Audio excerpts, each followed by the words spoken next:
In front of me is OnePlus Pad Go, and today I would like to show you how you can set up Face Unlock.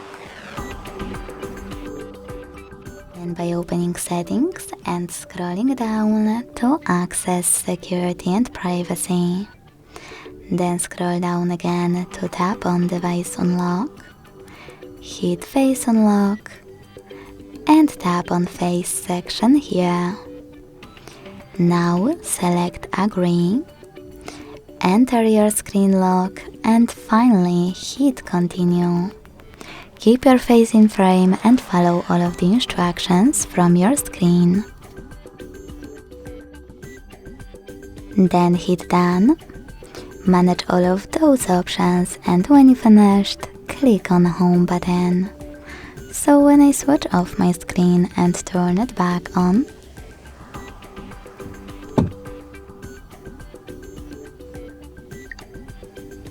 I can see that Face Unlock is working properly. Thanks so much for watching. If you enjoyed this video, leave a like, comment and subscribe. Bye!